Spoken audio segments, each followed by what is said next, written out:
Good morning. We're going to get started.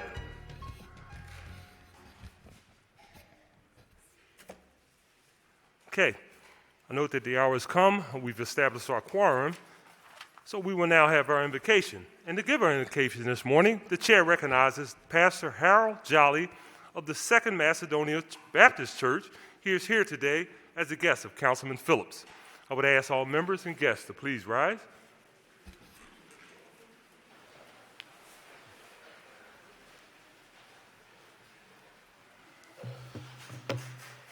Good morning. Morning. Council President Clark, to all the members of the Common Council, and to all of you, my brothers and sisters, would you bow your heads as we center ourselves for a time of prayer? O Lord, our Lord, how excellent is thy name in all the earth. God, creator of all things, we pause and humble ourselves before your greatness and your majesty at this hour to say thank you. Thank you, O God, for allowing us to see a brand new day, a day that we have never seen before and one we know we shall never see again. We thank you, O God, for the ability to make use of our senses and our faculty. We are grateful and do not take you for granted for what you continue to do for us. Before we petition you for anything, we ask that you would just forgive us, O God, for any wrong that we have done in your sight. Now, God, we pray for the various structures of government which has been established to govern society. We especially pray for the Philadelphia Common Council. We pray that you would just protect those who are serving and their families. We pray that you would continue to grant them wisdom, compassion, and a heart to serve the people which have elected them to office. We know, O God, that this role within government is not for the faint at heart, nor is it for the weary. We pray that you would just continue to supply the vigor needed to fight for justice and those who are oppressed and all humanity. God, we also would like to lift up the citizens of the city of Philadelphia. It seems as if wickedness of the land is prevailing, but we pray that you would turn the tide.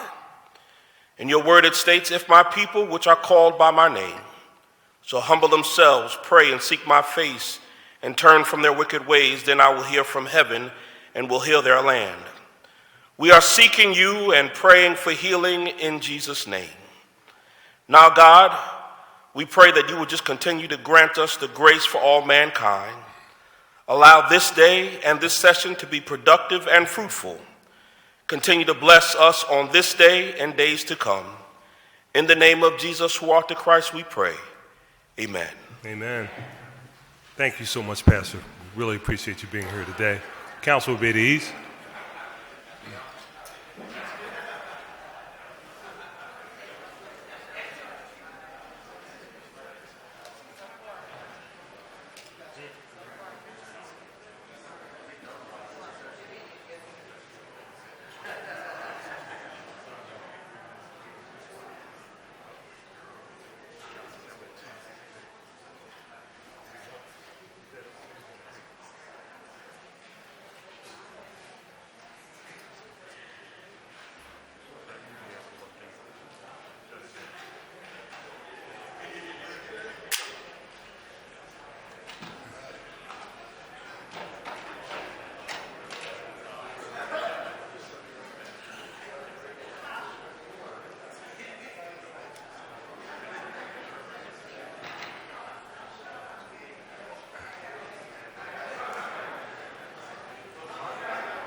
Thank you again, Pastor. Thank you so much for your spiritual guidance this morning. We really appreciate it.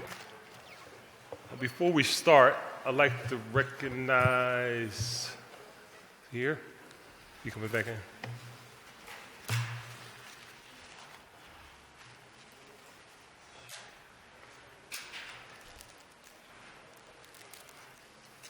I just wanted to recognize a Register of Wills, Tracy Gordon, and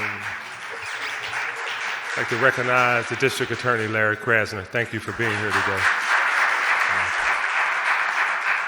We appreciate you. And our next order of business is the approval of the Journal of the meeting of Thursday, March 2nd, 2023. And the chair recognizes Councilwoman Bass. Thank you, Mr. President. I move that the Journal of the meeting of Thursday, March 2nd, 2023 be approved.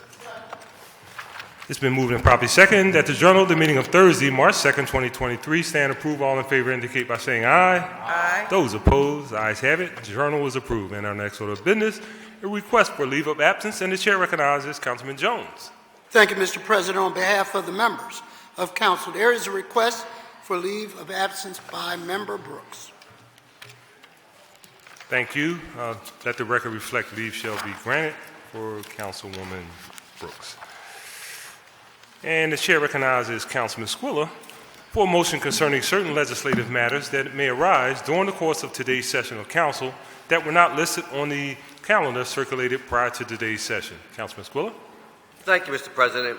I move that any of the following matters, if considered today, may be added to the agenda for this session of council, and as required by law, subsequently published on an amended agenda after the consideration of those matters.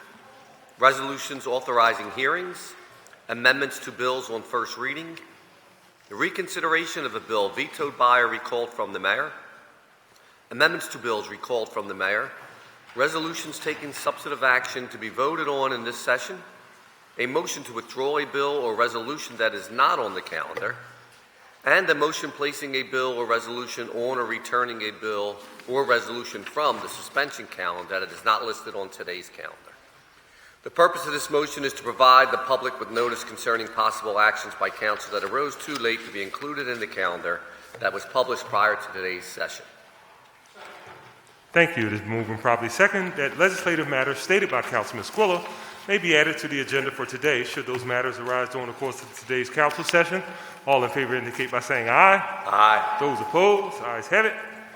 And the motion is approved. And our next order of business is communication. I would request that the chief clerk please read the messages from the mayor or any other communications that he may have in his possession today.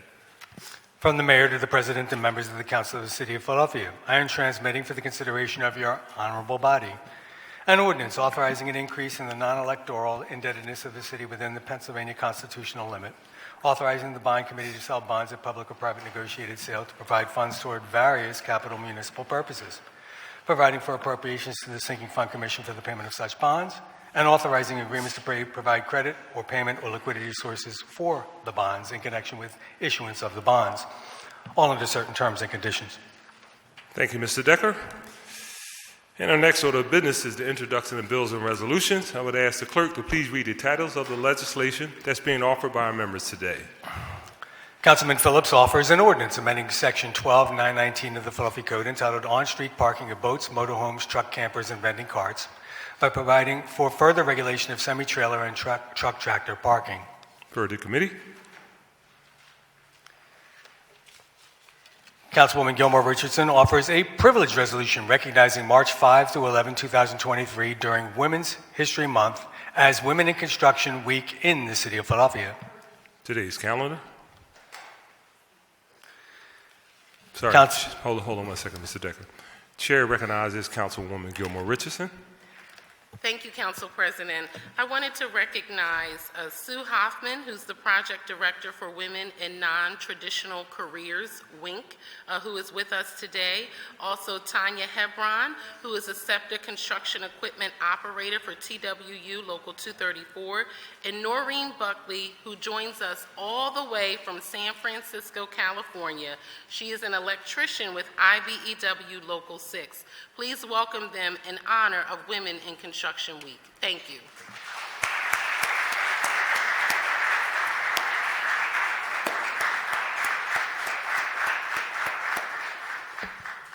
Thank you for being here today. We appreciate it.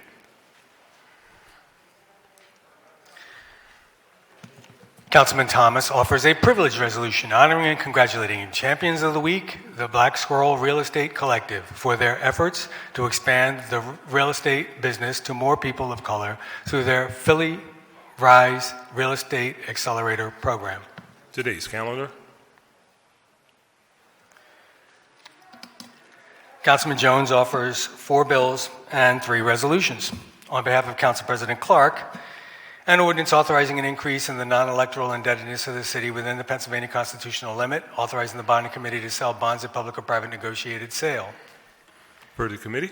On his own behalf, an ordinance. Councilman Jones offers an ordinance establishing a no-truck parking regulation on both sides of Conshohocken Avenue between Belmont Avenue and City Avenue, Refer to committee. and an ordinance establishing a no-truck parking regulation on both sides of Lancaster Avenue between Woodbine Avenue and Sherwood Road, Refer to committee. and an ordinance establishing parking regulations in the vicinity of Tower Street and Pensdale Street, Ripker Street and Wild Street, Mansion Street and Hermitage Street, Green Lane and Manayunk Avenue, Lauriston Street and Markle Street, Terrace Street and Roxborough Avenue, Dexter Street and Monastery Avenue, Cotton Street and Manayunk Avenue. Refer to committee. On behalf of Council President Clark, a resolution authorizing the Philadelphia Land Bank to dispose of 911, 913, 915, 919, 921, 923, 925 West Auburn Street, located in the 5th Councilmanic District. Next week's calendar. And on his own behalf, Councilman Jones offers a privileged resolution declaring March 18, 2023 Public Defender and Participatory Defense Day in the City of Philadelphia to honor the dedicated work that the Defender Association of Philadelphia Participatory Defense Hubs do for Philadelphians. This week's calendar. And a privileged resolution authorizing the City Council Committee on Housing, Neighborhood Development, and the Homeless to hold public hearings to examine the effects of tangled titles and gentrification on Philadelphia neighborhoods. This week's calendar.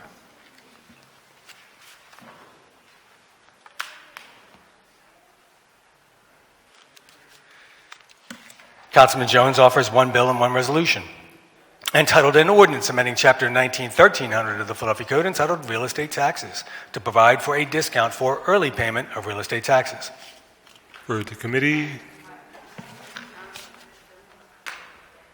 Oh, I'm sorry.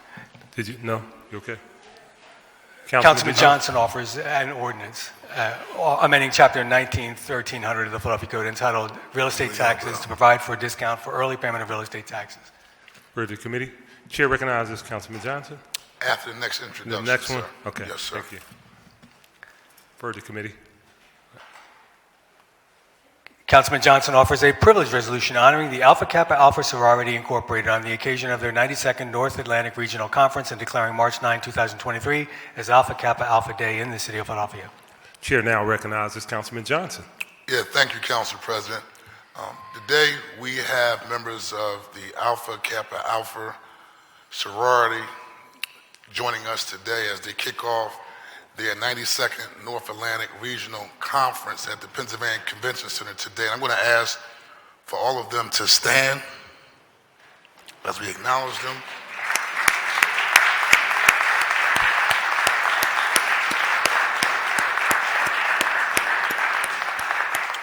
Council President, today it's my honor to introduce the resolution declaring March 9th of 2023 as Alpha Kappa Alpha Day in the City of Philadelphia.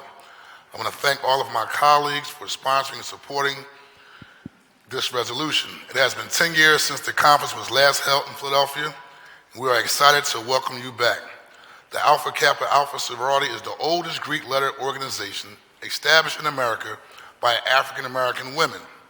It was founded in 1908 by 9 students led by Ethel Hedgeman Lau, a Philadelphia native at Howard University in Washington, D.C., and now counts nearly 355,000 members in North America, the Caribbean, Europe, Asia, and Africa.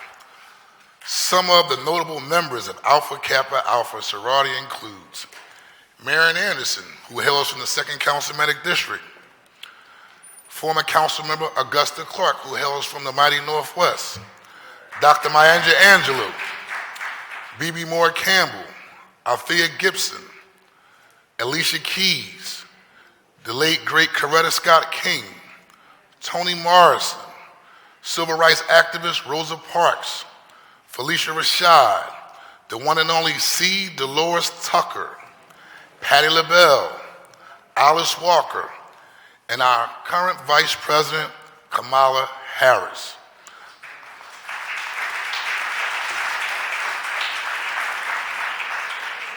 I want to welcome all the AKAs who have joined us here in Philadelphia City Council today. I want to take a special moment to acknowledge Ms. Elisha Pugisi Spearman, the AKA's North Atlantic Regional Director. We welcome her to the City of Philadelphia today. She presides over more than 16,000 members across 12 states, spanning the New England shores of Maine to the nation's capital of Washington, D.C.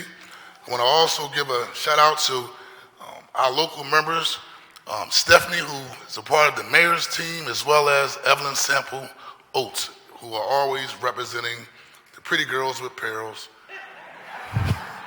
Thank you very much for being here today. Thank you, Council President. Thank you, Councilman.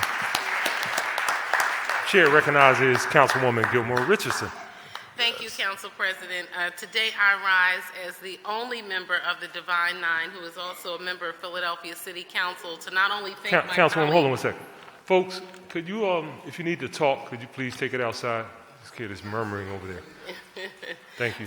Thank you, Council Councilwoman. President. Again, today I rise thanking our colleague, Councilmember Johnson, as the only member of the Divine Nine who is also a member of Philadelphia City Council. I wanted to welcome the women of Alpha Kappa Alpha Sorority Incorporated to the City of Philadelphia on the occasion of their North Atlantic Regional Conference. I also wanted to pause to pay homage to someone who was in this body for 20 years, the second black woman to serve in Philadelphia City Council, Councilwoman Augusta Clark. She served from 1980 to 2000, and Augusta Clark was succeeded by Blondell Reynolds Brown, and Blondell Reynolds Brown was succeeded by me. And so I wanted to pay homage to the late, great Augusta Clark, who was also a member of Alpha Kappa Alpha Sorority Incorporated. Welcome, lovely ladies of AKA. Thank you, Council President. Thank you. Thank you so much. Chair recognizes Councilman Johnson. Yes, Council President, and also within our own body, young ladies who's working hard day in, day out, who's also a member of Alpha Kappa Alpha Sorority. I want to acknowledge Ms. Kyra Harris, who's a part of Sharon Vaughn's staff. Give her a round of applause. And since we're on the floor doing acknowledgments, I just want to acknowledge the hard work of my colleague, Councilwoman Jamie Gardier, who yesterday named the street after Ethel Hedgeman Lau, founding member of Alpha Kappa Alpha Sorority Incorporated, who's also a native Philadelphian. So thank you very much, Council President, for the time. Chair recognizes Councilman O'Neill. Thank you, Mr. President. I'd like to welcome to the chambers, overstanding near the wall to my right, Bishop Zoba Luka of the Ukrainian Orthodox Church in Philadelphia, and his guest, Oleksandr Kovalev, Ukrainian Deputy President of the Zelensky Party and a member of the Committee of National Security and head of parliamentary groups with United Arab Emirates, Qatar, Jordan, and Bahrain. Thank you.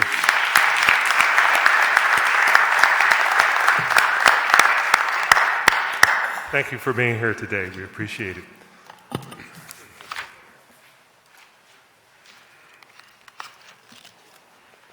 That was on today's calendar.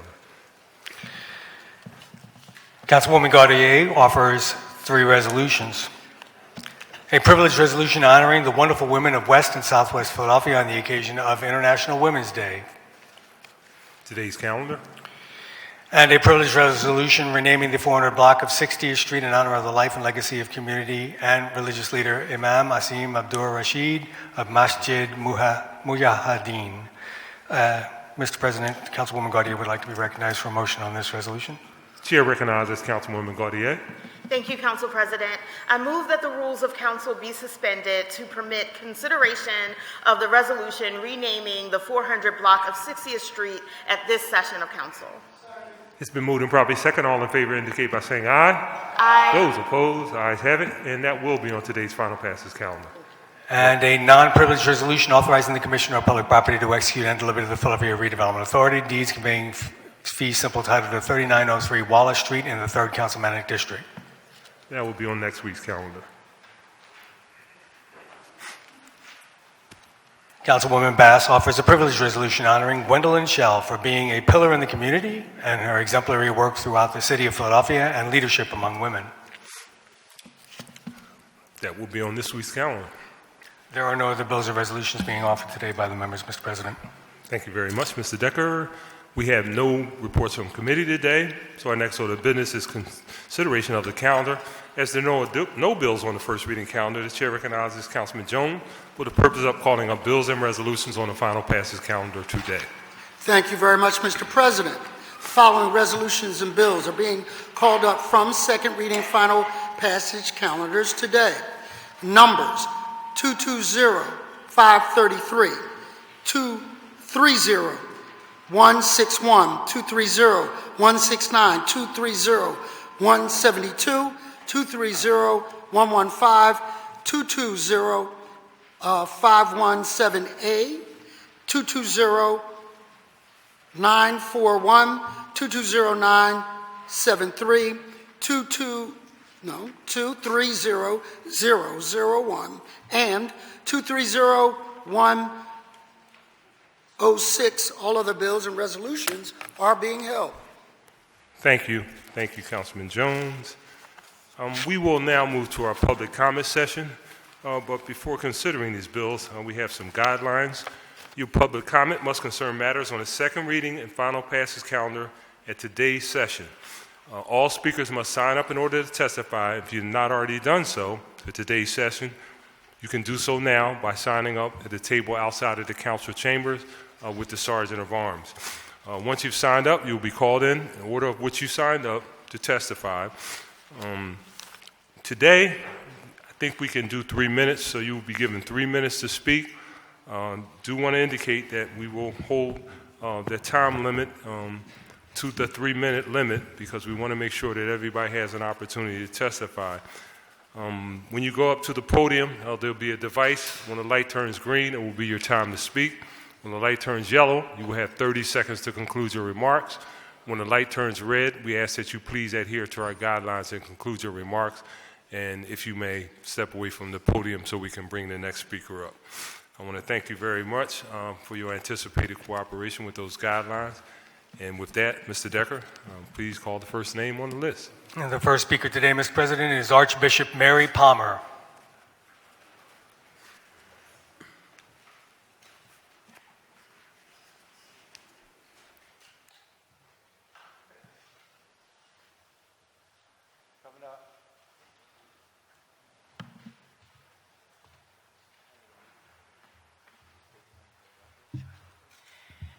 Good morning. Good morning, Mr. President and members of council. I am Archbishop Mary Floyd Palmer and excited to be here today.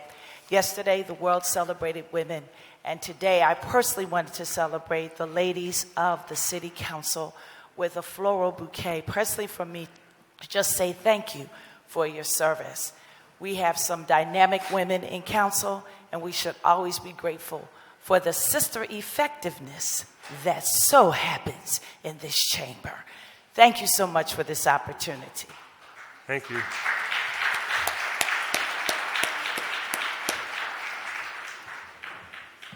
The next speaker is Salima Saswal.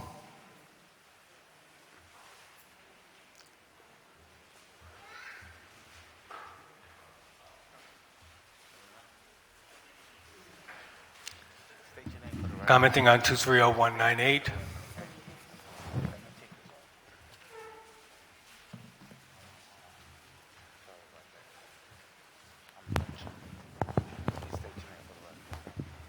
Salima Saswell. Good morning. Good morning. Thank you, Councilwoman Jamie Gautier and Councilman Curtis Jones for introducing this resolution to honor our father by renaming the 400 block of 60th Street Imam Aslam Abdurrashid Way. Our family supports this resolution, and our father, a legend and fearless leader, gave his life to the Philadelphia community, spending much of his time on 60th Street, uplifting and empowering our community. Our father encouraged us to be community activists and leaders at a very young age, to banish the drugs and criminal activity from the streets in close proximity to our masjid. I remember vividly walking down the streets of 60th Street with other community members, chanting, drug dealer, you can't hide. We charge you with genocide." And that's who my father was. He taught us about uplifting community.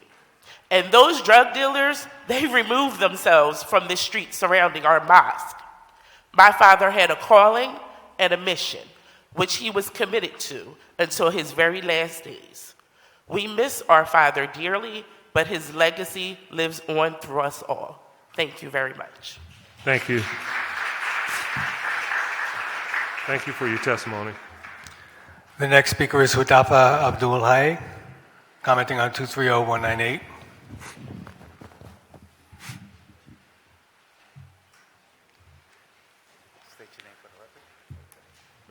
Good morning. Good morning, Council. My name is Hudayfa Abdul Hai, and I'm here representing Imam Khalil Abdul Salam, who is now the present Imam at Masjid Mujahideen. He asked me last night to come and be present today because he couldn't be here. So I'm going to represent Imam Khalil and the rest of the Masjid Mujahideen family. We support this resolution and we appreciate it. And if I may, I would like to recite an Islamic tradition where our Prophet Muhammad, may the peace and blessings of God be upon him, he said that when God loves a man, he calls the angel Gabriel. And he tells Gabriel, "I love so-and-so, so you also love him." So Gabriel goes back to the other angels of the heavens and the earth, and he tells them, "God loves so-and-so, so you love him." And because of this love that the angels have, or because of God has for this individual, the angel Gabriel, alayhi salam, or may God be pleased with him, and all the other angels, it descends down to the earth where people begin to respect and love that individual also. And as we can see just by this resolution coming about, that there was love and respect for Imam As. Now you have to excuse me because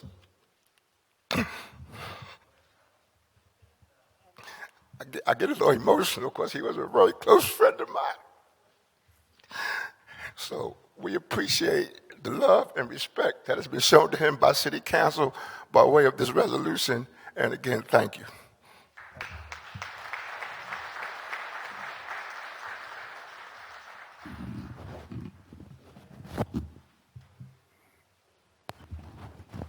The next speaker is Tracy Gordon.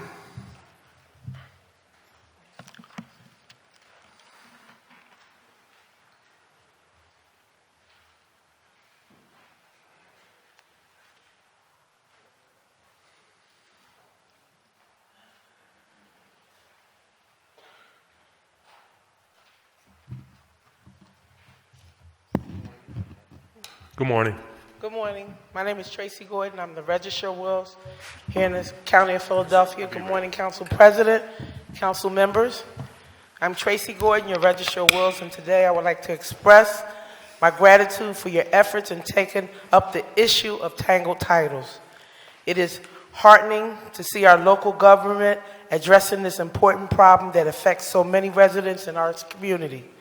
Tangled titles have long devastated communities across Philadelphia, primarily black and brown generational homeowners, leading to financial instability and uncertainty about property ownership.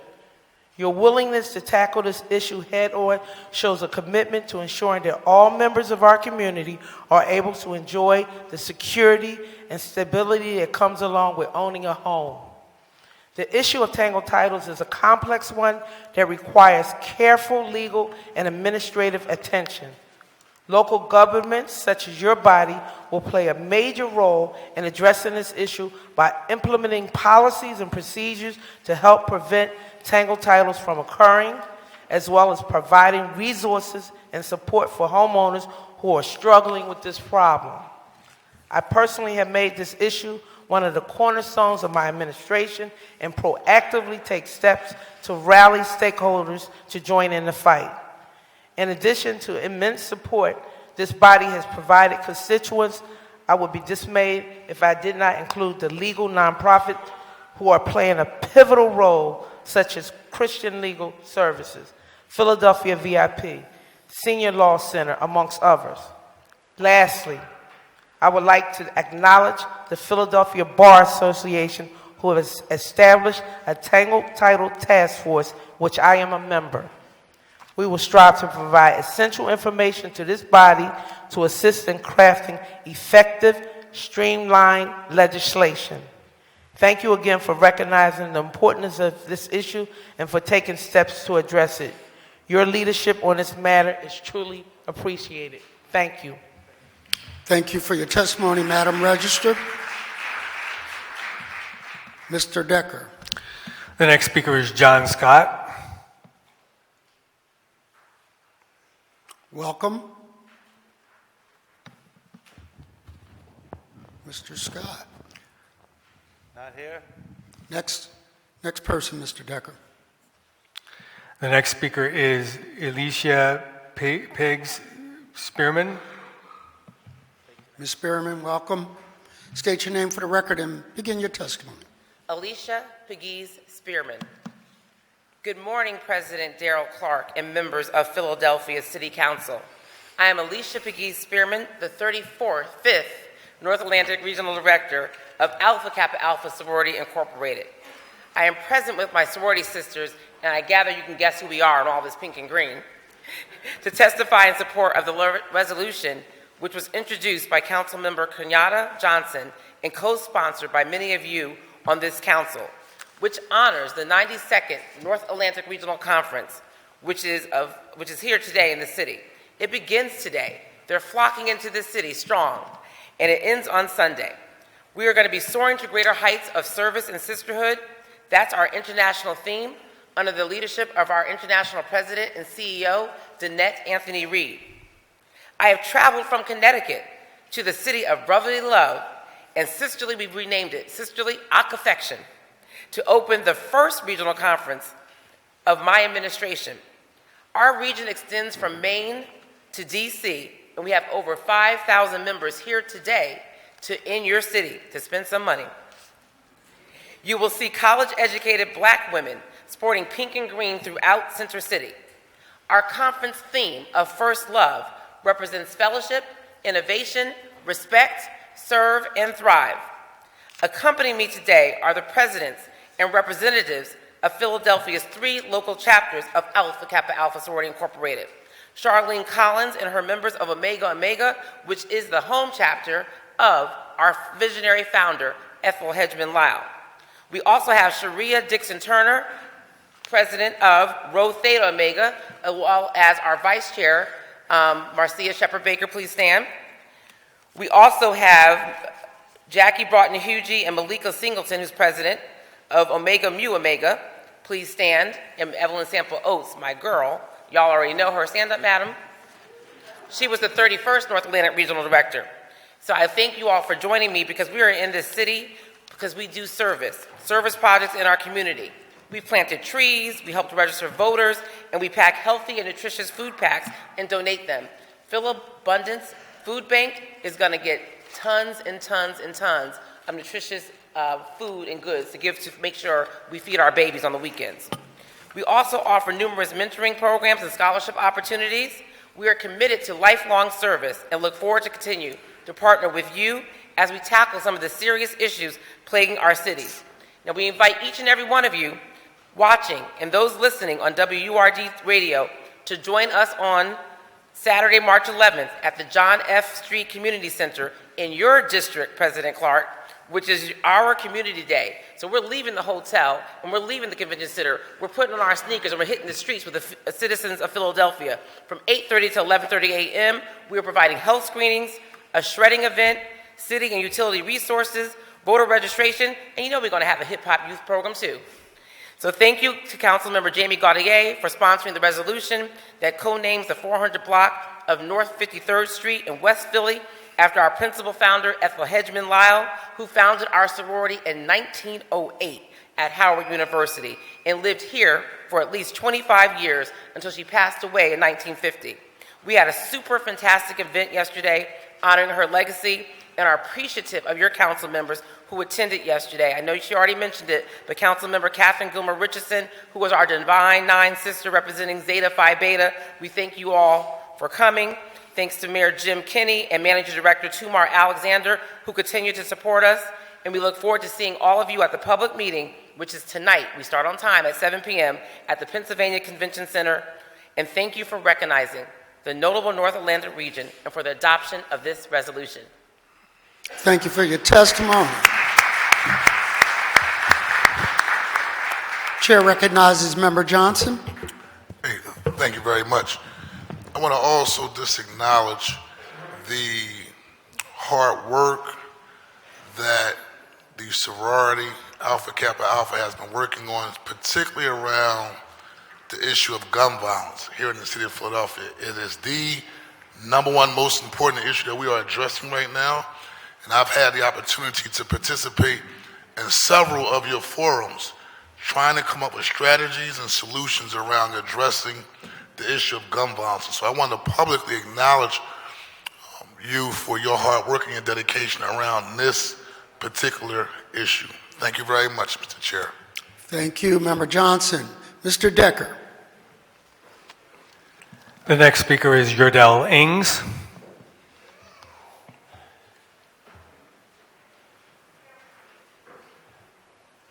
Is he here? Yeah. Thank you very much. Please state your name for the record and begin your testimony.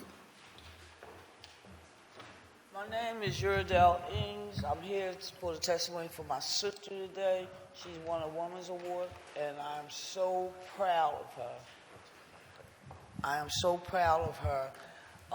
She has been through so many different phases in life, and she has beat them all, from low to the gut to high up on a pedestal. I'm very proud of her. I wish her the best of luck with this, and thank you. Thank you for your testimony.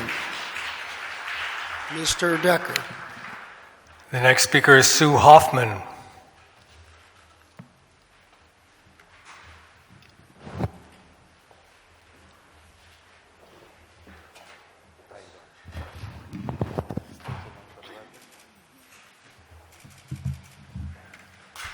Good morning. My name is Sue Hoffman, and I'm here to speak in support of the resolution being introduced by Councilmember Gilmore Richardson, recognizing Women in Construction Week and honoring WINC, the Women in Non-Traditional Careers Initiative. I'm the WINC program manager and a senior associate with Philadelphia Works, our local workforce board who hosts the WINC initiative. I want to thank Councilmember Gilmore Richardson for recognizing and honoring WINC through this resolution. WINC especially appreciates the opportunity to bring more awareness of construction careers for women to the city and region. Women now make up only 3.9% of those who work with tools in construction nationally, and only 3.7% of active construction trades apprentices in the Southeast Pennsylvania region. During the last 5 years, the number of construction tradeswomen increased to by almost a third nationally to 314,000, and more women work as tradeswomen than as dental hygienists or veterinarians. Yet, these high-paying and satisfying careers are not visible enough or accessible enough to all women, especially to women of color who have faced the most workplace discrimination. Women who enter construction careers can make $500,000 more over their lifetime than women who work in traditionally female service jobs. The once-in-a-lifetime flow of federal construction infrastructure dollars means that we have a responsibility as a community to bring more women into the trades and support them to succeed. That's why WINC organizes tradeswomen, contractors, unions, educators, workforce providers, and advocates to do better at recruiting and retaining more women in the construction trades. WINC also offers a summer tradeswomen readiness program to prepare more women for trades careers in construction, manufacturing, utilities, and transit. We do that with our partner, the Finishing Trades Institute of the Mid-Atlantic region. Erin O'Brien Hoffman couldn't be here today because she is hosting President Biden for his budget address later this afternoon. To end with, I want to let you know that you can connect with WINK by going to our website, winkproject.org. That's WINK with a C, winkproject.org. Thank you very much.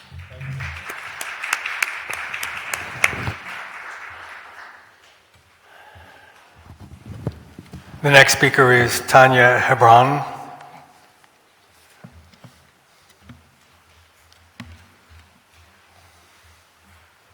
Have a good day. Thank you for coming.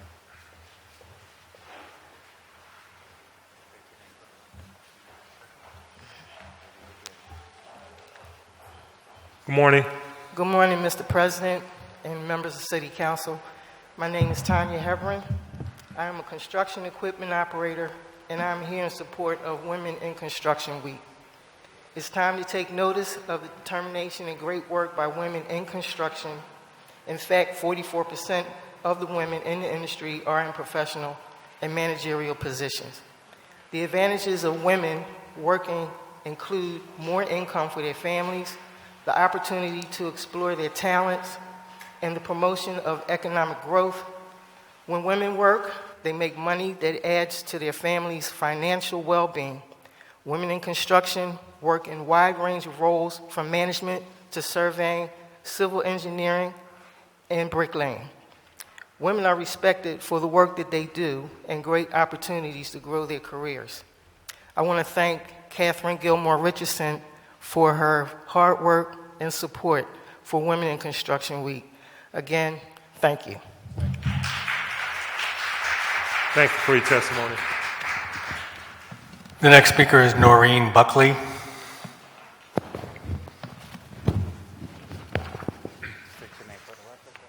Good morning. My name is Noreen Buckley. Hello, members of the council. Thank you for letting me speak with you today. I'm an IBEW union electrician. I've been working with the tools for 9 years, 7 of them with the union. I'm also a member of the WINK steering committee. I'm here to ask for your support for the resolution brought forth by Councilwoman Gilmore Richardson to recognize March 5th through the 11th as Women in Construction Week. Visibility is one of the main tools that inform women and girls that careers in union construction jobs are an option for them.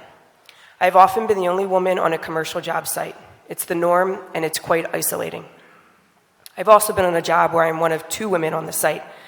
This situation is not much better because we, the 2 women, are often intentionally placed in different crews and again kept separate.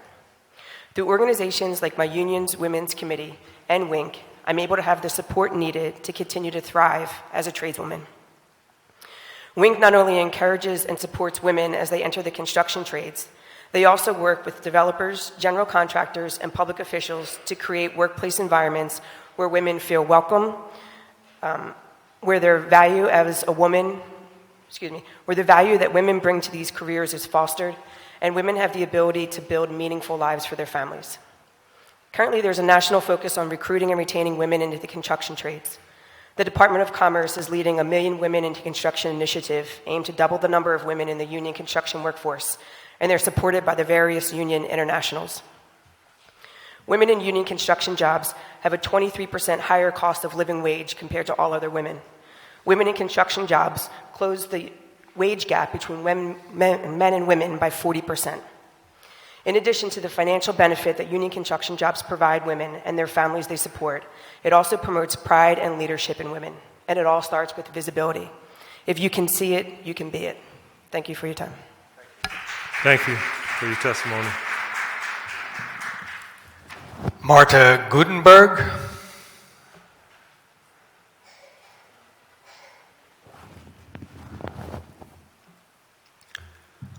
The next speaker is Marta Gutenberg. Next speaker. The next speaker is Jacqueline Barnett.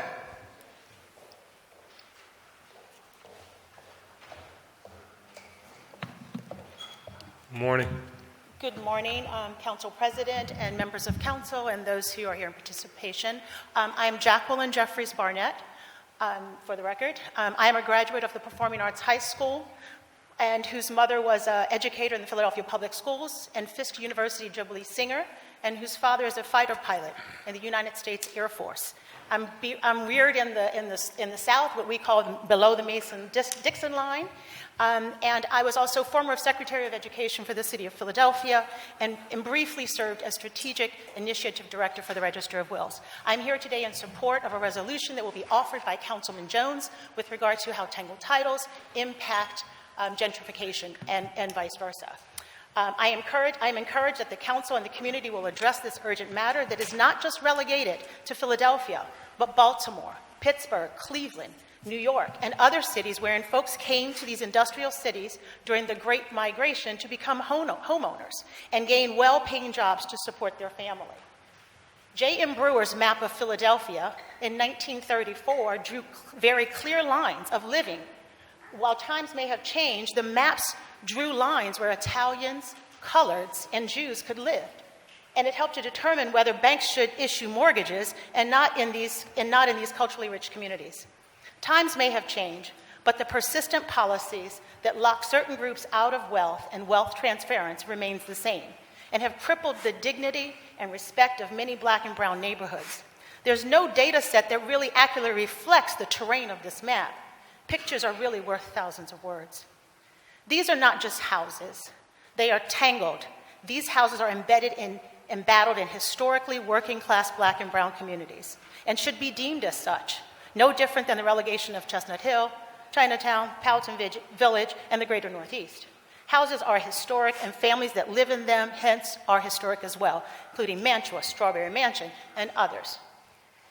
Inspired by the Register of Wills and driven by my family legacy of my own, where my grandfather of North Carolina managed to maintain a third of our family farmland, some 350 acres today, was one of the few black families that were able to persist. Some 16 million acres of land was once owned by black families in 1912. Now that number represents 3.5 million acres of land in the same areas. Many of these families did not have legal counsel, and out of fear, many did not make wills in an effort to protect their land from being taken. In the spirit of tax collection and houses being sold for pennies on the dollar to generate revenue and mitigate zombie properties, many of these tangled title communities feel the loud silence of newcomers, punctuated by busier streets, more Amazon trucks, and they see the sands shifting with no rudder in sight. Ironically, these historic communities are homes to the ominous footprint of educational institutions that currently pay zero property tax, and yet their homes can be readily sold, having lived there for more than one generation.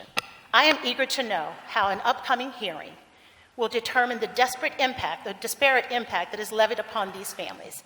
And in closing, having a home is first base. And these homes are on the chopping block for reasons and what I might call a remainder of Jim Crowism. In the South, that's what we call it. And in the North, maybe it's Jim Snow, I don't know. They're covered and frozen out of their communities that they once called, wherein policies create barriers of wealth. I look forward to this resolution being in. Thank you. Thank you, Ms. Barnett.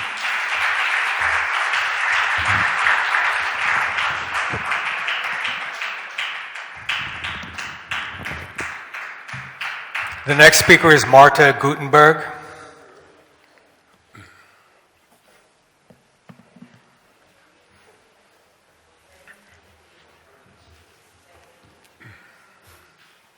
Good morning.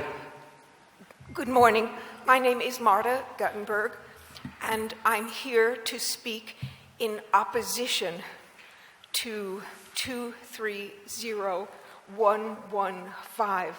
This is a resolution proposing an amendment to the Philadelphia Home Charter to establish the office of a Chief Public Safety Director. I object to this resolution on many grounds.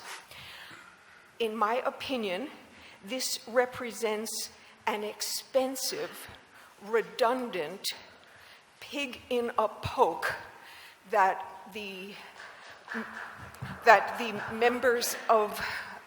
residents of Philadelphia are going to have to buy without seeing.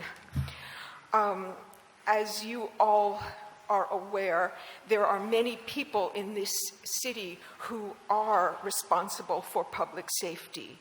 The police commissioner, the mayor, the assistant mayor, the district attorney, the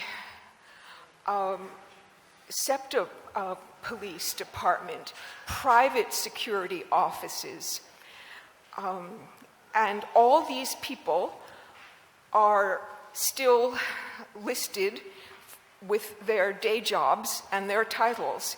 It's not clear to me how a new ranking chief public safety director is going to interface with these people. My fear is that the kind of internal wrangling that stops Philadelphia at so many levels will just be worsened by appointing such a position. The last thing I want to say, and it was brought home by some of the accolades that were reported by previous resolutions, real peace and safety and improvement in our city has been brought about by individual persons, men working in their own neighborhoods. I urge council to use whatever money they were planning to spend on this new position to support the real public safety that has emerged from individuals. Thank you. Thank you. Thank you for your testimony.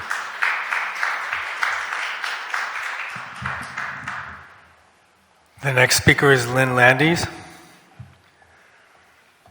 commenting on 210915.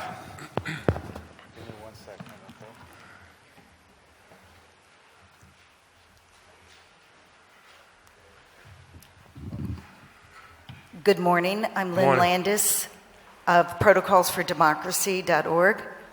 It appears that Philadelphia City Council, their committees, and many, if not most, city departments are in violation of the spirit and intent of the First Amendment and Pennsylvania's Sunshine Act on one or both of the following two counts. 1, restricting public comments to agenda items only, and 2, not holding regularly scheduled meetings. Last week, I addressed the first count. However, I should add that before 2010, no public comments were allowed at City Council meetings, but instead, public comments were restricted to committee meetings only. City Council was forced to stop that practice as the result of a lawsuit. Unfortunately, Council then came up with the current rule restricting public comments to agenda items only, which was challenged in a 2015 lawsuit, where the court stated that the plaintiff had not been injured because he had not been actually restricted from making public comments on non-agenda items. The court's illogical ruling was not appealed, so this unethical practice has continued. On the second count, it appears that regularly scheduled meetings are not required of City Council committees, which is in violation of the spirit and intent of the Sunshine Act. And although I have not yet conducted a comprehensive survey of all 121 city departments, I can say that Parks and Recreation holds few, if any, public meetings, while the Historic Commission does hold public meetings, but only allows public comments on agenda items. I might also add that public meetings should be held in the evening, as they are in most, if not all, Pennsylvania cities and towns, not during the day when most people can't attend because they're at work. In a functioning democracy, the public must be allowed to speak on and hear all sides of any debate in order for city officials to lay claim to the informed consent of the governed. Clearly, that is not happening here. It's long past time for the Sunshine Act to shine down on Philadelphia city government. Thank you. Thank you.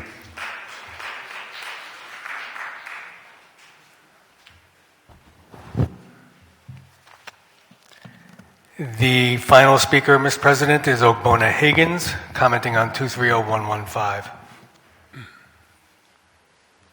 Morning. Great morning. Ogbonna Higgins, Hagins.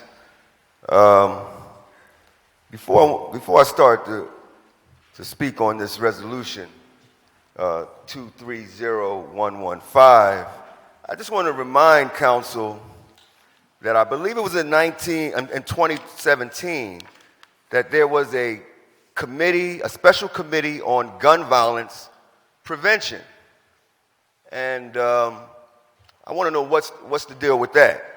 You know, so when I look around this chamber, I see decades of experience out here with these council members.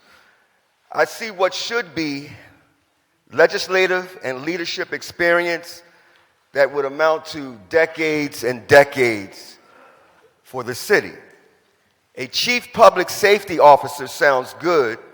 It looks good on paper, but it seems to be, to me, that this is more smoke and mirrors to fool the people into thinking that something is really being done in regards to public safety.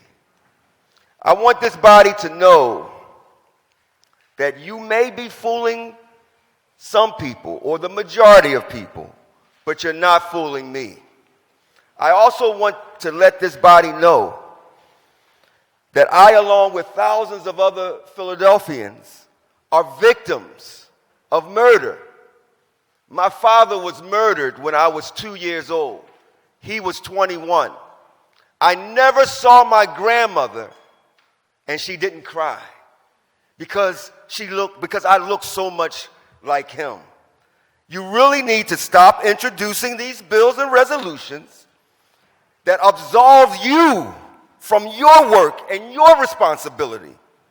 This body passed a youth curfew bill that I would like the data to be released, because what I see in these streets are youth committing crimes before the 10 p.m. curfew. And the data shows this. And you guys passed the bill. Why? To make it look good to the people? To make it look like you're really trying to do something to stop crime and violence? But no, you're fooling the people and you're doing nothing.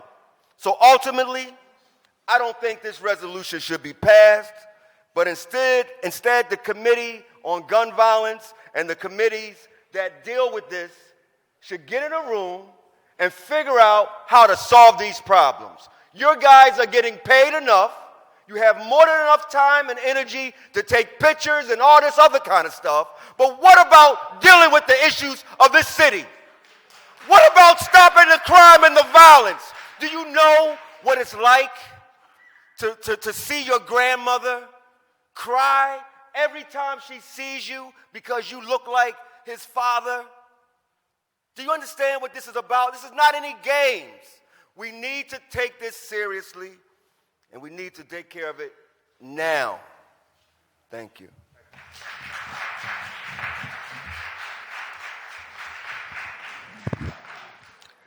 There are no other speakers on the public comment list, Mr. President. Thank you, Mr. Decker.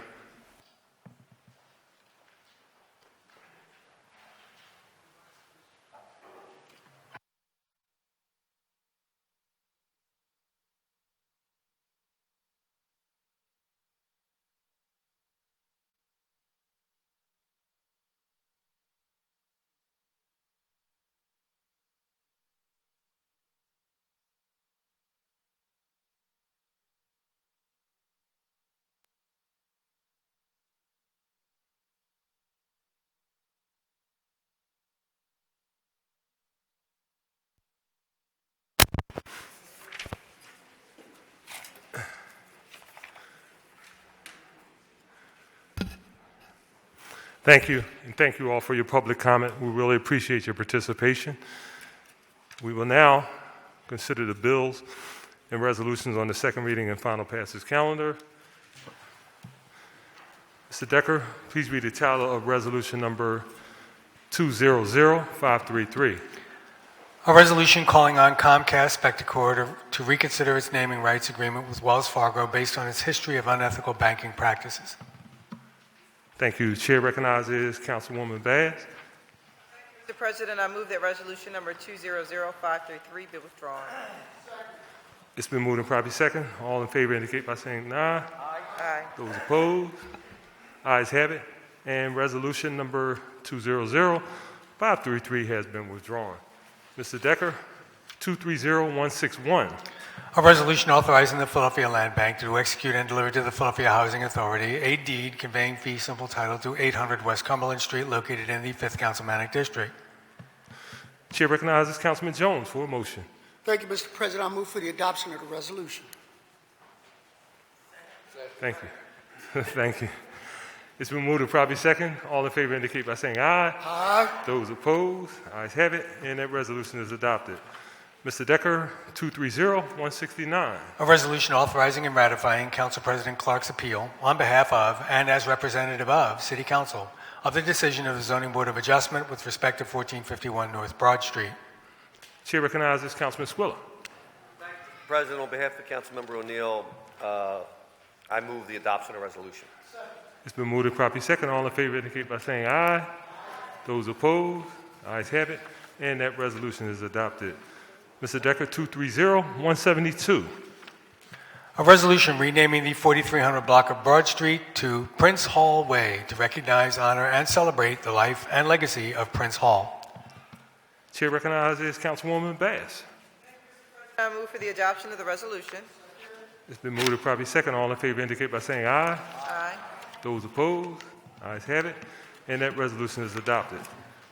Mr. Decker, 230115. A resolution proposing an amendment to the Philadelphia Home Rule Charter to establish the office of the Chief Public Safety Director of the City of Philadelphia, providing for the method of appointment of the Chief Public Safety Director, and defining their powers, duties, and areas of responsibility. Chair recognizes Councilman Jones for an amendment to resolution number 230115. Thank you, Mr. President. I move that the amendment to the bill, which has been circulated to all members of council, be adopted. It's been moved and properly second. All in favor of the motion will signify by saying aye. Aye. Those opposed? Ayes have it. And resolution number 230115 has been amended. Chair again recognizes Councilman Jones for a motion on the amended resolution. Thank you, Mr. President. I move that the aforementioned resolution be moved and adopted. Thank you. It's been moved and properly second that the resolution be adopted because resolution number 230115 is an amendment to the Home Rule Charter. It requires 2/3 vote. Therefore, the question is, shall this resolution be adopted? Mr. Decker, please call the roll. Councilwoman Bass. Councilman Driscoll. Councilwoman Gautier.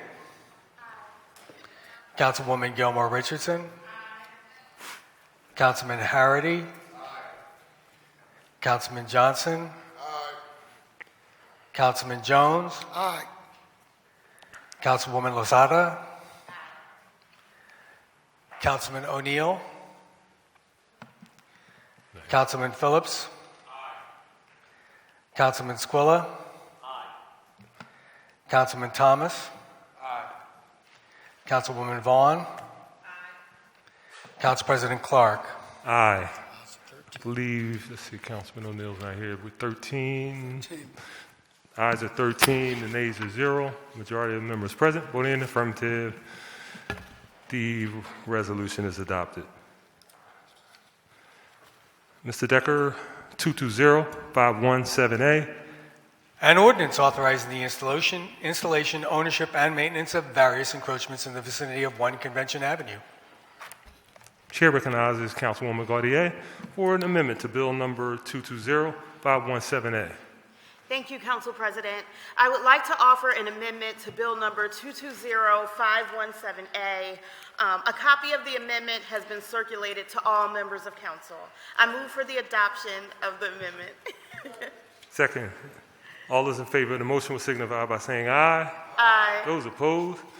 Ayes have it, and Bill number 220517A has been amended. Bill number 220517A, as amended, will be placed on our final passage calendar at the next session of council. Mr. Decker, 220941. An ordinance approving a new plan, estimated costs, and proposed method of charges of the City Avenue Special Services District for and concerning business improvements and administrative services to portions of the City Avenue area of the City of Philadelphia and Township of Lower Merion. Councilwoman, did you need to be recognized, or is this from the last? You still? You're good. Never mind. It still was up. Thank you. This bill had been read on title. This bill had been read on 2 different days. The question now, shall the bill pass finally? Mr. Decker, call the roll. Councilwoman Bass. Councilman Driscoll. Councilwoman Gautier. Councilwoman Gilmore Richardson. Councilman Harity. Councilman Johnson. Councilman Jones. Councilwoman Lozada. Councilman O'Neill. Councilman Phillips. Councilman Squilla. Councilman Thomas. Councilwoman Vaughn. Council President Clark. Aye, the ayes are 13 and nays are 0. Majority of members present voting in the affirmative, the bill passes. Mr. Decker, 220973. An ordinance to amend the Philadelphia zoning maps by changing the zoning designations of certain areas of land located within an area bounded by 17th Street, Indiana Avenue, Broad Street, and Glenwood Avenue. This bill had been read on 2 different days. The question now is, shall the bill pass finally? Mr. Decker, call the roll. Councilwoman Bass. Councilman Driscoll. Councilwoman Gautier. Councilwoman Gilmore Richardson. Councilman Harity. Councilman Johnson. Councilman Jones. Councilwoman Lozada. Councilman O'Neill. Councilman Phillips. Councilman Squilla. Councilman Thomas. Councilwoman Vaughn. Council President Clark. Aye, the ayes are 13 and nays are 0. Majority of members present voting in the affirmative, the bill passes. Mr. Decker, 230001.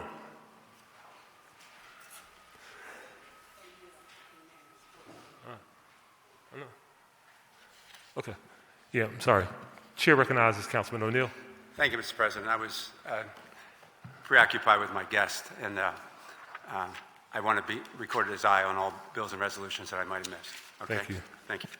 Thank you. Let the record reflect that Councilman O'Neill is voting aye on bills and resolutions. I think it was 2 that we passed while he was not in the chamber.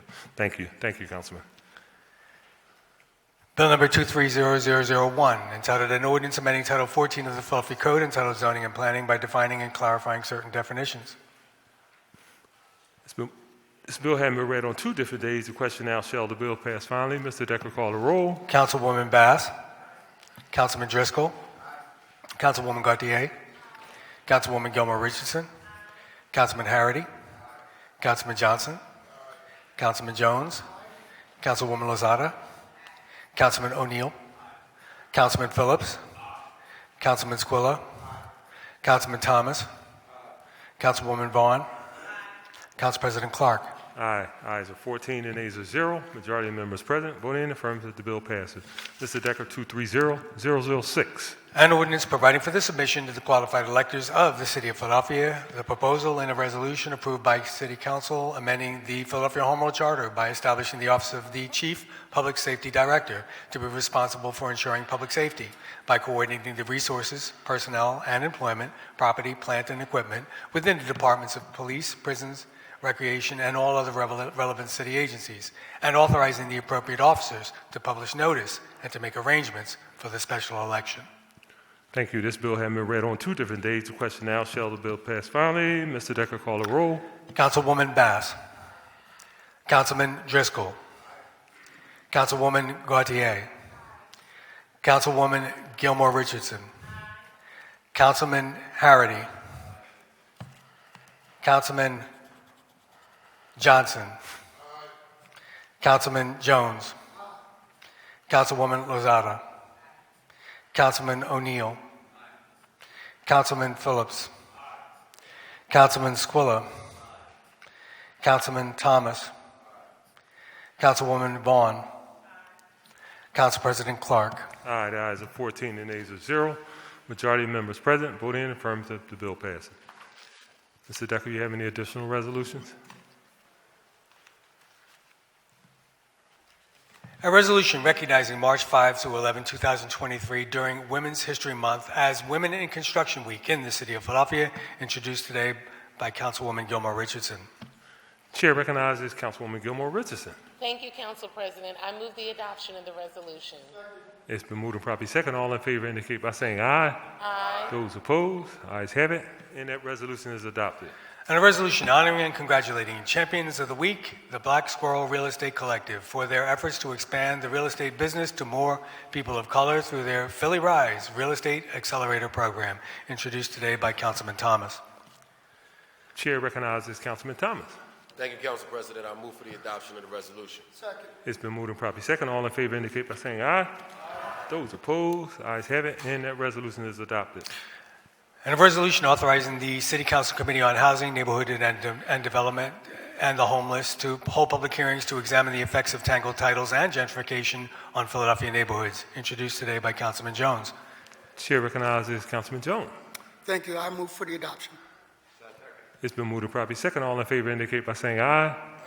Those opposed, ayes have it, and that resolution is adopted. And a resolution honoring the Alpha Kappa Alpha Sorority Incorporated on the occasion of their 92nd North Atlantic Regional Conference and declaring March 9, 2023 as Alpha Kappa Alpha Day in the City of Philadelphia, introduced today by Councilman Johnson. Chair recognizes Councilman Johnson. Thank you, Council President. I move the adoption of the resolution. It's been moved and properly second. All in favor indicate by saying aye. Aye. Those opposed, ayes have it, and that resolution is adopted. And a resolution honoring the wonderful women of West and Southwest Philadelphia on the occasion of International Women's Day for their tireless work to uplift West and Southwest Philadelphians. Tanya Carter, Kala Lily Kusar, Constance Harris Cruz, Tevelyn Donnell, Betty Ferguson, Rachel Honori, Cheryl Jackson, Edie Owens Hightower, Tammy Pullins, Tamara N. Staley, Lorraine Thomas, Kendra Van de Water, Doreen Waller,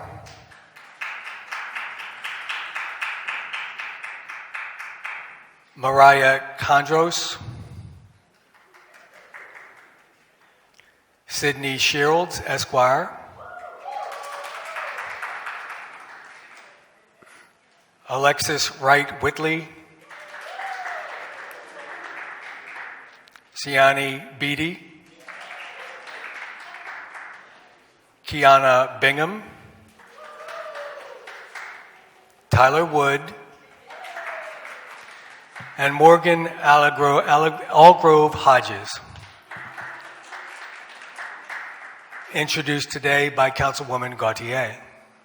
Chair recognizes Councilwoman Gautier. Thank you, Council President. Before I move for adoption, I would like to take a few moments to speak about the heroes honored in my resolution.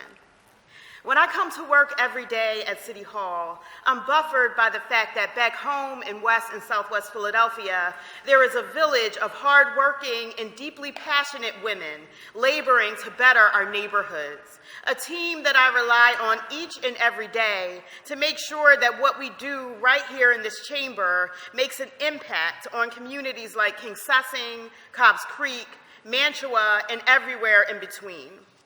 Prior to my time on council, I too was a servant in my neighborhood, including serving as president for Garden Court Community Association. So I know how much our neighbors need community-based organizations, which are overwhelmingly led by Black women, to bridge the gap between City Hall and city streets, and how the women who donate their time to keep them running rarely receive the gratitude they deserve. That's why, in honor of International Women's Day, I wanted to praise the fearless female community leaders committed to improving the lives of West and Southwest Philadelphians. And I'll admit, 13 women in one resolution is a bit out of the ordinary, but frankly, it was impossible to move forward without including all of them. West and Southwest experience a disproportionate share of gun violence plaguing our city, and we need partners like Tanja Carter to help us beautify our streets and keep young people safe. Ms. Sherrill, the leader of the Concerned Black Captains of West and Southwest Philadelphia and a member of Philadelphia More Beautiful, is another fearless advocate dedicated to giving our communities the municipal services they deserve. Meanwhile, Ms. Kuzar has been enriching young people in East Parkside for almost a century by exposing them to educational experiences in historical places like Underground Railroad sites. And students in Southwest can count on Ms. Connie to open doors that allow them to attend college loan-free by helping them obtain athletic scholarships. On the western end of the 3rd District, Ms. Terry Lynn and her team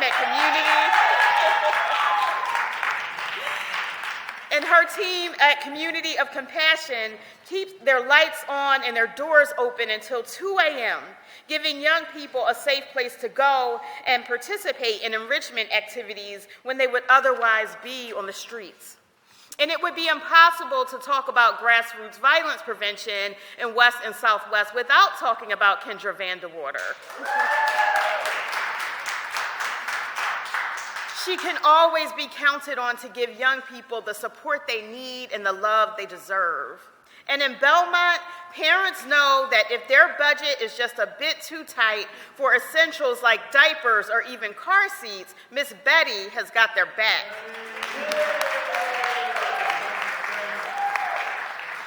Parents can also count on Rachel Honore to help find and apply to quality education centers that provide their children with the social, emotional, and literacy skills they need to succeed in the classroom. And thanks to Edie Owens Hightower's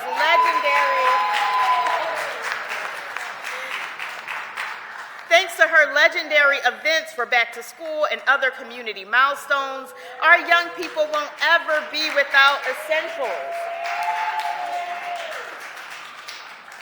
like backpacks and pencils, because she does not wait for Christmas Day to give King Sessions children the items they need to thrive.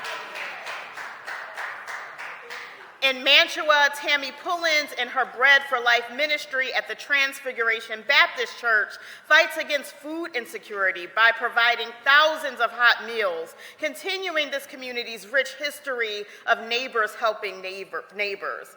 And Ms. Tamara Staley, affectionately known as Ms. T, is the president and CEO of the Philadelphia Juneteenth family and is no stranger to most of us in this chamber. Her legendary events attract tens of thousands of attendees and build community across the African diaspora. And our Southwest neighbors know they can always turn to Lorraine Thomas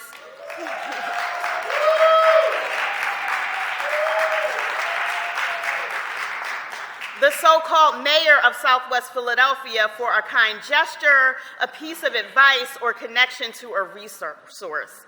And last but certainly not least is Ms. Doreen, an incredibly humble and fearless advocate for King Sessing.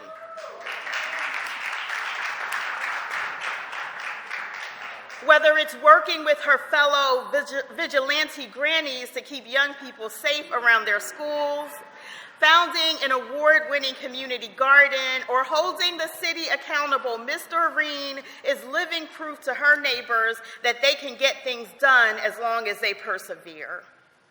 I see my work as a district council member as a more formal way to supplement and support the work of these devoted women do each and every day, often for little or no money or recognition. I am humbled to acknowledge them here today, as well as the many other unsung heroes across my council district who dedicate themselves to making West and Southwest Philadelphia safe, vibrant, and joyful places to live. I'd be remiss if I didn't also take a moment to acknowledge the hard work of the women that make up the vast majority of my city council staff. This includes my extremely compassionate constituent services team, Alexis Wright-Whitley, Siani Didi, and Kiana Bingham. I am so thankful for their help in providing best-in-class service to our constituents, and that they go above and beyond by working closely with me to embed constituent concerns into legislative work like my Just Services PHL campaign. And seated behind me every Thursday in this council chamber is my whip-smart legislative director, Sydney Sherrill.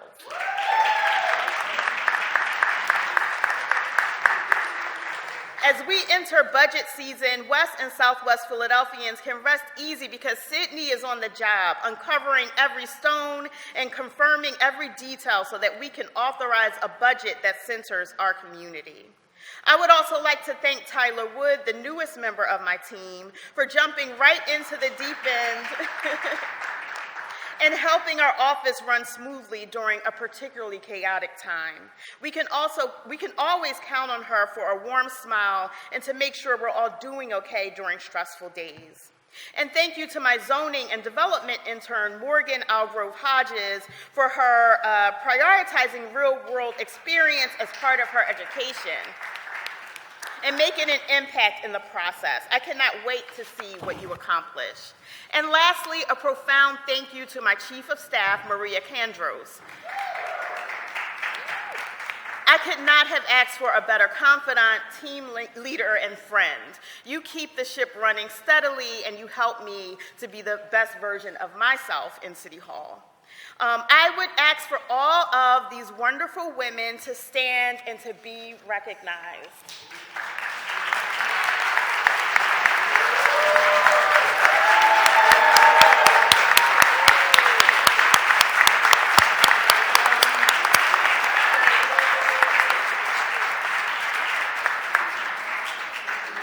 And with that, Council President, I move for the adoption of the resolution.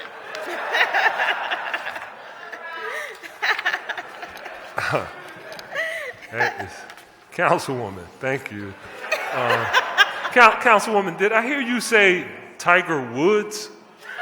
Oh, she's as effective as Tiger Woods, but no. I was looking. Her name is Tyler Wood. I was like, Where's he at, right? In my retirement, I might need some golf tips, you know what I mean? All right, okay, I'm sorry. I'm sorry, Councilwoman. The motion has been made. Did I get a second? It's been moved and properly second. All in favor? Aye. Those opposed? Ayes have it. Thank you, Councilwoman. Thank you all. Congratulations to you all. And a resolution renaming the 400 block of 60th Street in honor of the life and legacy of community and religious leader Imam Asim Abdul Rashid of Masjid Mujahideen, introduced today by Councilwoman Gauthier. Chair again recognizes Councilwoman Gauthier. Thank you, Council President. Oh, I'm sorry. You know what, Councilman Johnson? Did you want to? Were you okay? Well, I'm sorry. yeah, I just wanted to also just do a brief acknowledgement to the honorees that my colleague, Councilwoman Jamie Gauthier, was acknowledging, because several of them played a major role in helping me become the young person who I am today. I served as a state representative of the General Assembly of the 186th Legislative District, and during that time I represented the King Sessing area of Southwest Philadelphia, and so I just wanted to give an honorable mention and thank Ms. Constance Cruz, who welcomed me when I first became a state representative, helping the young people in Southwest Philadelphia. Mr. Rain Thomas as well, kind of invested in me as a young person.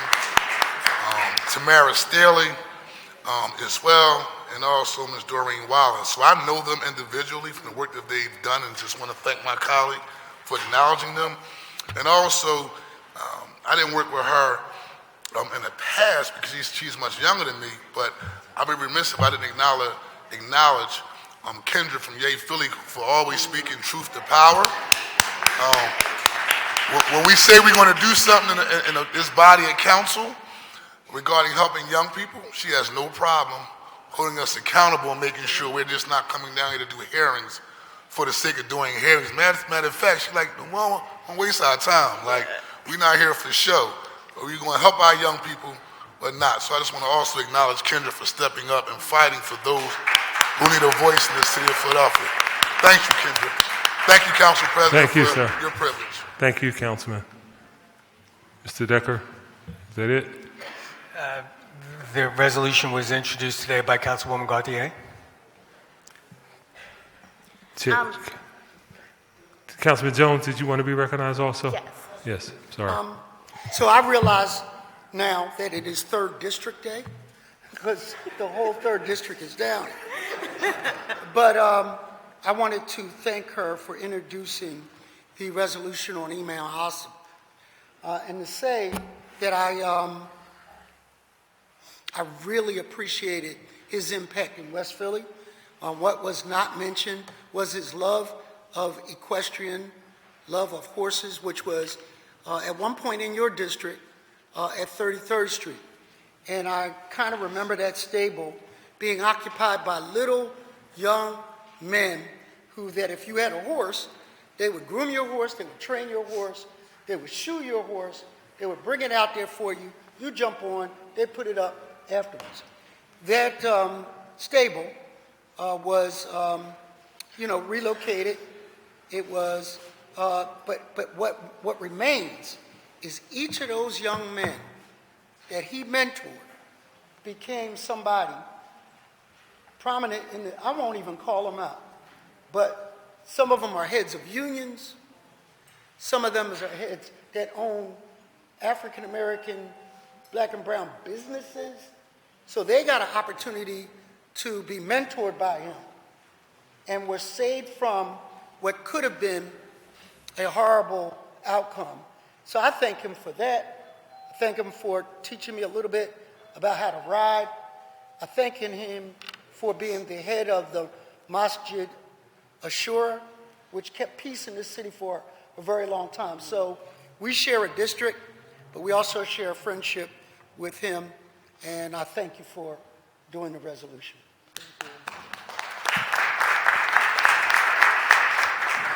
Thank you. Councilwoman Vaughn, did you want to be recognized? Yes, Awesome. thank you, Council President. I wanted to officially thank the lady that gave me the roses this morning. Bishop, Archbishop, yeah. thank you. Bishop Mary Floyd Palmer. Thank you very much. I appreciate anyone that gives me my flowers while I can appreciate them.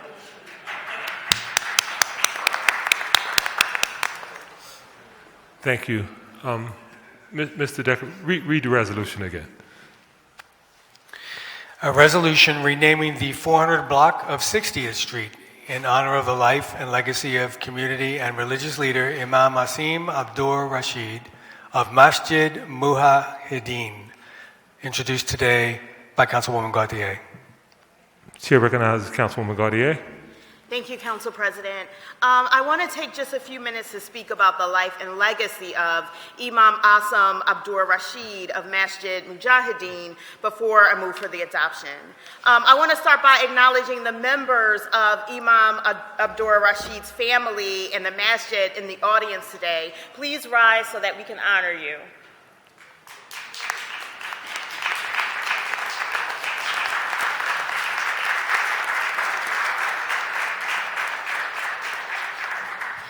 Imam Abdur Rashid spent the majority of his adult life in West Philadelphia. He was a trusted community ambassador and member of several community organizations, including One Click and the Moroccos, both formed to improve quality of life for Philadelphians by working with the community to put an end to senseless violence happening during his lifetime.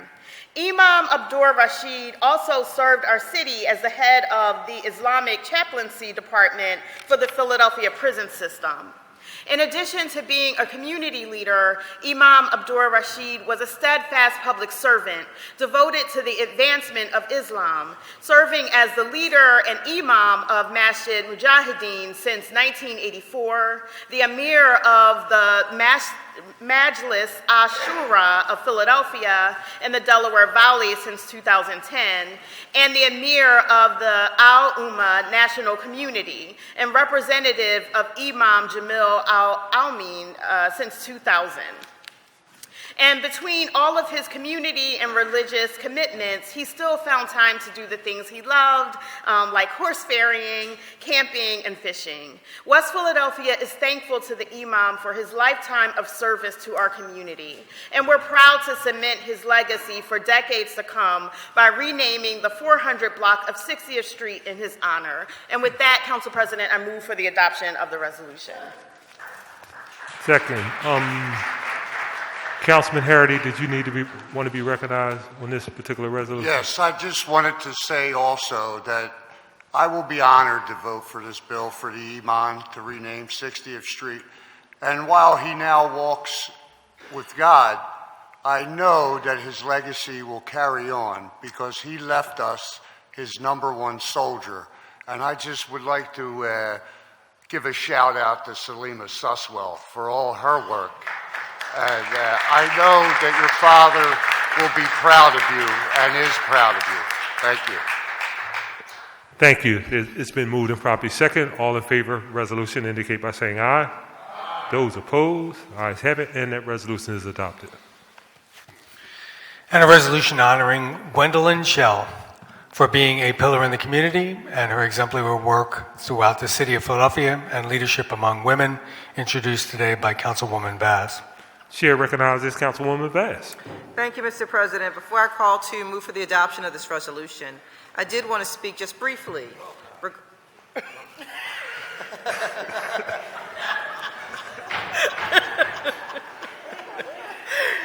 Okay, I did want to speak just briefly regarding Ms. Gwendolyn Shell, but I think that this is someone that I wouldn't mind spending some extra time talking about Ms. Shell, because we all know somebody like Ms. Shell in our neighborhood. I'm going to ask her to stand.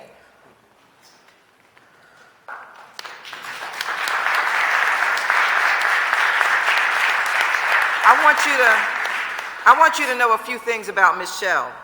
I want you to know that she's been very active in her community. She's chair of the Happy Hollow Playground Advisory and very active in the community. She's demonstrated impressive tenacity, resilience, and a drive to succeed, and it's been instrumental in overcoming life's challenges. Through her faith, she has transformed her life into an excellent example of what can be accomplished with hard work and determination. She's a member and deacon at Germantown, deaconess at Germantown Seventh-day Adventist Church. She's a 13th Ward Committee person for more than 4 years, and also has been executive secretary of the 13th Ward. And that's just a few of the points that we had written down. But what I want you to really know about Ms. Shell is that this is somebody that we all know in our neighborhood. You know, Mr. President, good things don't just happen. They require good people. Good things require good people to spring into action to make positive change in our communities. In my district, if you're doing something, I know who you are. I know who you are. Someone knows who you are. In some way, we are connected.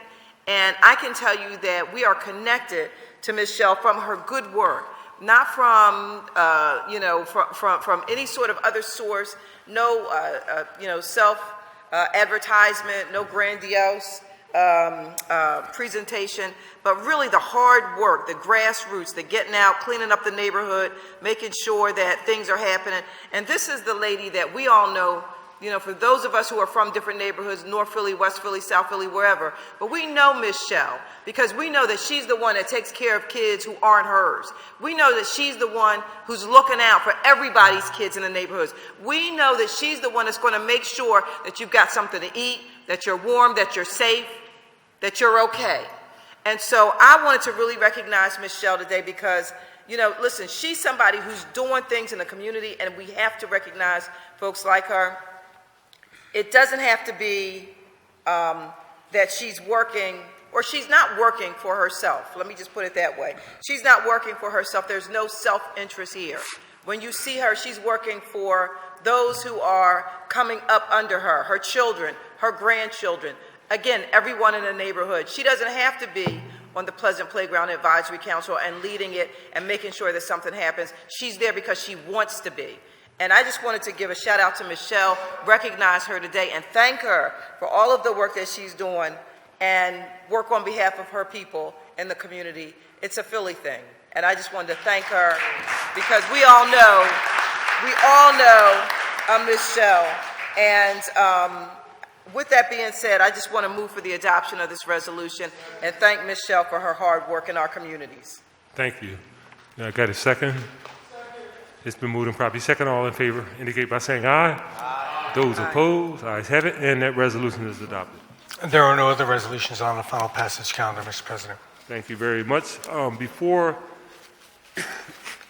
I call for speeches, I would ask the members, as soon as we finish, could we briefly go to the caucus room? Got a couple of administrative matters we have to ask you all. Administrative that are allowed under the Sunshine Act to have a private conversation. Nothing big deal. So before somebody reads them, I just had a couple of things we wanted to clear. Speeches on behalf of the minority. Speeches on behalf of the majority. Chair recognizes Councilman Thomas. Good morning, Council President. Good morning, colleagues. Just a few things. Number one, we talk a lot about the crime in the city of Philadelphia. Nothing prevents crime like a job does. And when we look at the culprits as well as the victims, they're getting younger and younger. And so on March 31st at 11 a.m. via Zoom, my office will be hosting, along with PYN, a conversation to figure out exactly what do young people need to do to be hired for summer employment this summer. We know last summer we had a lot of hiccups as it relates to young people looking to get a job. It's an honor to be able to work with PYN over the last couple months to try to put us in a position to put out some of those fires. So on March 31st at 11 a.m., we passed around a flyer. If colleagues and council members can make sure that at least a staff member is there so we can make sure that young people get an opportunity to work in City Hall this summer and make sure that we can support constituents the way that they ask us to in the sense of making sure young people have something to do in the summertime. This past week also, the Education Committee held the briefing based on the results of the lawsuit. Based on the results of the court ruling around the fair funding lawsuit that took place, and the information was very telling. I've been the education chair on council for about 6 months now, and I think since I've been the education chair, I've constantly asked for a plan around facilities. We haven't gotten that plan. Every time we've asked for a plan, we've been told by the district that they're focused on academic achievement, and they're going to let the academic achievement plan dictate the plan around facilities. If you've been paying attention over the last couple weeks, we've seen multiple schools close because of asbestos issues. We know that there are other issues in other schools, and unfortunately, we're in a state of emergency, and this can't wait. We even had a school earlier this week where bullets went through the window of the actual school building. We had teens shot over the weekend. And all this taking place, and the governor, in the midst of his budget proposal, suggested that we put $100 million in the capital money for the Commonwealth of Pennsylvania to invest in infrastructure issues related to schools, while we in Philadelphia have we have nearly a $5 billion deficit as it relates to our facilities. So I'm not quite sure what $100 million can do for the Commonwealth of Pennsylvania. It's becoming very frustrating to continue to ask for the same things over and over again. And I think at this point, we're going to stop asking. So we're demanding that the school district of Philadelphia gives us a plan around facilities, around capital. We're going to keep doing our due diligence as it relates to legislation and how we allocate money. But myself, members of the Education Committee, and other members of City Council, we're no longer going to sit by and just allow them to move in a way that we know is not advantageous for our children. Colleagues, there will be more information coming as it relates to what's going on with our schools and our facilities. But what we've seen this week with 2 schools closing is just the beginning of the conversation. We all know that there are more schools that are dealing with issues like asbestos and facility-related issues. I'm in the schools all the time on a consistent basis, and we've been screaming about this for 6 months. So with that being said, I look forward to working with my council colleagues to advocate and fight for what we know our children need, what our children deserve, and unfortunately what they're not getting. So thank you, Council President, thank you, colleagues, and to the listening public, I can assure you that there will be a lot more action around this crisis that we're facing. Thank you, Councilman, and thank you for your due diligence on this very, very critical issue. I look forward to working with you. Chair recognizes Councilman Jones. Thank you, Mr. President. To my colleague's point, I had an opportunity to represent City Council up at the budget hearings in Harrisburg. Shapiro gave his first budget. I heard him say those words and the level of commitment to education. The week before in these chambers, Mayor Kenny talked about the budget surplus and what we have in front of us. Today, President Biden will be in, I believe, Member O'Neill's district talking about his budget priorities. This is unprecedented, a period of time where we had history made by Speaker McClinton, Leader Cephas, and Jordan Harris. And it is March Madness for basketball, Coach, but it'll be March Madness for budget. We're going to take it seriously. We have a unique opportunity to align our priorities from the federal government to the state to the city. Our first budget hearing, I believe, is March 28th.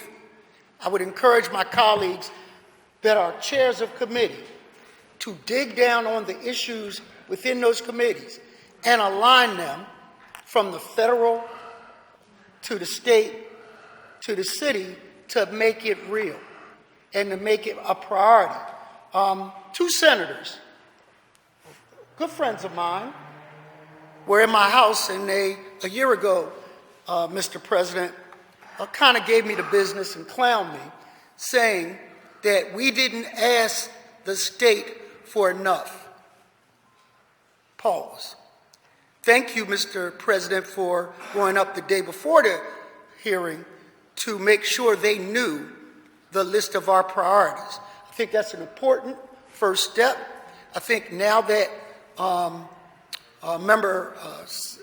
State Representative Cephas wants to get together with us on a quarterly basis to align those priorities, I think, Mr. President, we have a unique opportunity with the surpluses available to actually get stuff done, which means getting stuff paid for. So the levels aren't enough. We have 2 education hearings coming up, talk about capital infrastructure, and we are going to remember the $5.8 billion that a couple of years ago, Mr. President, we had an announcement in my district about trying to achieve that. We have that opportunity before us today. In March Madness, we have to double down, drill down, and not, as you said, Member Thomas, let them off the hook. Thank you, Mr. President. Thank you, Councilman, and thank you for representing us up in Harrisburg yesterday. Chair recognizes Councilman Johnson. Thank you, Council President. I just want to echo the sentiments of Leader Thomas, particularly around this issue. And, you know, for me, and it's not my district, right, and I reached out to Leader Thomas around this issue as he was formulating his plan around it, but it's totally unacceptable. The schools that have been significantly impacted are schools that are predominantly in black and brown neighborhoods, right? And I'm a dad. I have 2 young boys, right? And so I wouldn't think it would be unconscionable to send them to an environment that's filled with asbestos. And so I think also we should even move even more forcefully just to make sure that before the district comes to us regarding their budget plan and their request, like they should have a plan outlined on what they're going to actually do. Because it's one thing to deliver resources, but it means nothing if they aren't executing and making sure the resources are spent properly at the end of the day. And so I want to be supportive of Leader Thomas's efforts, but they need to come already with a plan listed out because it's that important to make sure that they have an executed plan to support our young people. That was the whole purpose of the lawsuit that they're actually suing us about, right? But where's the plan to actually make sure our young people are safe? And to be quite frank, if this was Lower Marion, we wouldn't be having this conversation. They already have a plan A, B, C, and D, and those children will be taken care of very well and very properly. That's just the reality. But when it comes to education, we invest. But the reality is we haven't moved the needle when it comes to educational achievement here in the city of Philadelphia. It's unconscionable that our young people, educational achievement in reading and math is below 40%. Below 40%. Totally unacceptable. We're talking about the future of the city, which is based upon us educating our young people. And so, Leader Thomas, whatever we can do to be supportive of your efforts, we will be, because at the end of the day, we can't continue going down the same path over and over, providing levels of funding over and over, but yet kids going to school in environments that's filled with asbestos, and then on an academic achievement level, they're primarily at a subpar reading and math level. The next announcement, on a lighter note, as we celebrate St. Patrick's Day this Sunday, I want to thank my colleague for carrying on the tradition of something I actually woke up thinking about these on my mind. Irish homemade potatoes made by Division 9 St. Brigade. I just want to thank him for making sure that he keeps the tradition going. And to all my Irish brothers and sisters, happy St. Patty's Day this upcoming Sunday, and keep up the good work. Thank you, Councilman Driscoll. I really appreciate it. Thank you. All right. Thank you, Councilman. Thank you. Chair recognizes Councilman Phillips. Good afternoon, Council President, colleagues, and members of the viewing public. I want to start by sharing a quick story. In the 90s, my grandmother one day said to me and all of our neighbors on the block, "Hey, you see that over there?" And I said, "Yes." "Call somebody. We got to make sure that's not there." And I looked at it, and it was an 18-wheeler truck. I said, "Grandma, what's up?" And she said, "It ain't supposed to be there." What I'm saying today is that if this was Montgomery County, Delaware County, or anywhere else, wherever it may be, they would not tolerate the nuisance trucks in our area. It has come a time in the city of Philadelphia that we work collaboratively with the Philadelphia Parking Authority, the Streets Department, and including ourselves as leaders in the city to make sure that these trucks are no longer parking in residential areas. So today, I, along with Council Members O'Neill, Driscoll, and Bass, we co-introduced a bill to allow the Streets Department to install no truck parking signs by regulation on and any or all public streets in the city of Philadelphia. Now, we just did this, district-wide with Councilmember Driscoll and O'Neill and I, but now we're going to do this in the entire city of Philadelphia because our offices are tired of getting inundated with requests for no truck parking signage. And I also know that my district colleagues specifically can relate. In the past 4 years alone, since 2019, Council has introduced approximately 72 no truck parking bills. We introduced bill after bill mandating signs regulating truck parking for block after block in our districts, particularly because we know these trucks and commercial vehicles should not be parking for long periods of time on any residential block anywhere in the city of Philadelphia. So with this bill, we will no longer need an individual bill to install no truck parking on each individual city block. Instead, the problem can be addressed via regulations through the Streets Department. It's common sense to introduce this bill. which will allow the Streets Department to more easily install these no truck parking signs.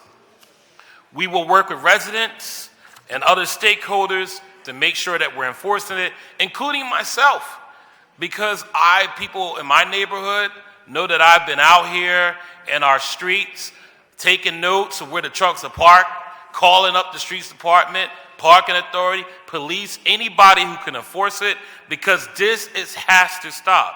We have to take care of our neighbors' concerns swiftly and efficiently. My bill will support us in that particular mission. And I just want to also just say real quick, I want to put our truckers on notice that this can no longer be tolerated. You can park, but you won't be parking in our neighborhoods anymore. So with that being said, I want to thank my council colleagues again, co-sponsors, Councilmember O'Neill, Driscoll, Bass, Lozada, Johnson, Jones, Councilwoman Vaughn, Councilman Squilla, and Councilman Harity. And I look forward to seeing this legislation through to serve our neighbors more efficiently. Thank you, Council President Clark. Thank you. Thank you, Councilman. Chair recognizes Councilman Driscoll.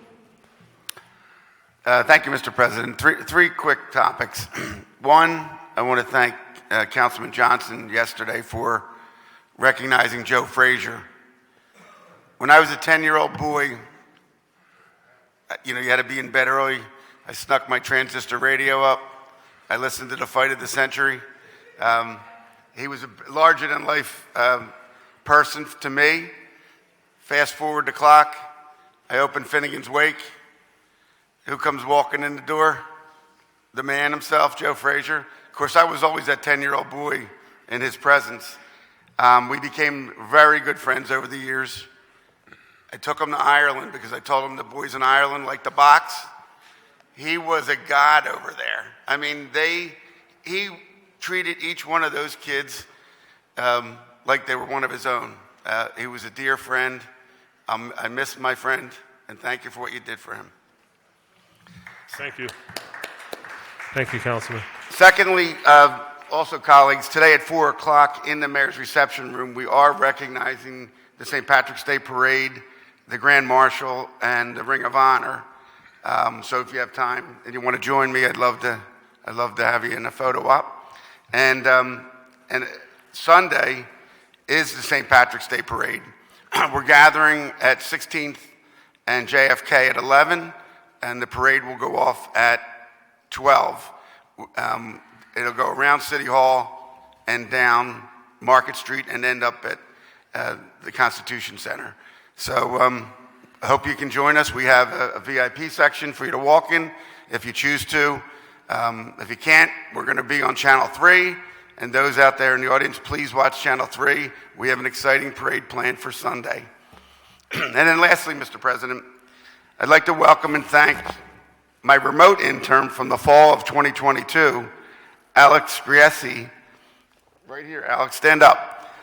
Alex attends Arizona State University,